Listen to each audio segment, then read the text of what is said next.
To Sai Murugan channel.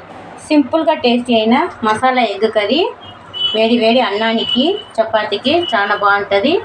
ఎలా చేయాలని చూపిస్తా. అంతకుముందు మా వీడియోకు లైక్ ఇవ్వండి, సబ్స్క్రైబ్ చేయండి. అప్పుడే నేను వేసే సింపుల్ అయిన వీడియోలు ఒక 2 ఆనియన్, ఒక 4-5 ఎల్లిపాయలు, 1 టీ స్పూన్ సోంపు, 1 టీ స్పూన్ జీలకర్ర ఇవన్నీ మిక్సీకి వేసి కచ్చపిచ్చగా దంచేసుకోవాలి. పేస్ట్గా అయితే వద్దు, 1-10గా చేసుకోవాలి. ఆనియన్, సోంపు, జీలకర్ర, ఎల్లుల్లిపాయల్ని ఇట్లా కొంచెంగా దంచేసుకున్నా. ఇప్పుడు ఆ మిక్సీ జార్లోనే ఒక 3 టమాటాని బాగా పండుగా ఉండే టమాటా 3ని వేసి పేస్ట్గా చేసుకోవాలి. కడాయి పెట్టి 2 టీ స్పూన్ ఆయిల్ వేసుకున్నా.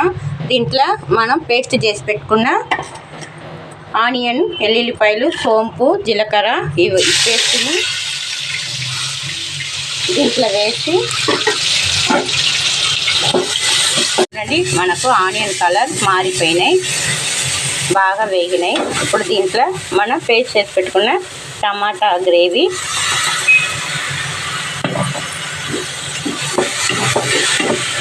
ఇది కూడా వేసి ఒకసారి మొత్తం అన్నీ కలిసి. ఇగో టమాటా కూడా వేగినాయి. ఇంకా తొందరగా వేగడానికి ఇప్పుడు ఒక 1/2 టీ స్పూన్ సాల్ట్ వేసుకుంటాము.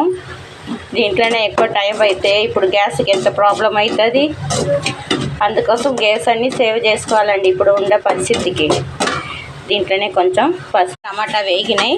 ఇప్పుడు దీంట్లో ఇంటి కారపొడి 1 టీ స్పూను, ధనియాలు 1 టీ స్పూను, 1/2 టీ స్పూన్ ఉట్టి కారపొడి, 1/2 టీ స్పూన్ గరం మసాలా ఇవన్నీ వేసి ఒకసారి బాగా మిక్స్ అయ్యేటట్టు కలుపుకొని బాగా మసులుతుంది మన ఎగ్ మసాలా. ఇప్పుడు దీంట్లో ఏం చేయాలంటే ఎగ్ కొట్టి పోసే ముందు ఒక ఎగ్ని కొట్టి బాగా బీట్ చేసుకుని ఇప్పుడు దీన్ని ఏం చేయాలంటే ఈ గ్రేవీలో ఇట్లా పోసేయాలి. ఇప్పుడు దీంట్లో మనము ఒక్కొక్క ఎగ్గా కొట్టి వేసుకోవాలి. స్టవ్ మొత్తం స్లోగా పెట్టేసుకోవాలి. మనకు అట్లనే దొరుకుతుంది. అయినా కొన్నిగా కొత్తిమీర ఆకు, 1/2 టీ స్పూను పెప్పర్ పొడి, కొంచెంగా జీలకర్ర పొడి వేసుకుంటే మనకు ఎంతో టేస్టీ అయిన మసాలా ఎగ్ కర్రీ రెడీ అవుతుంది.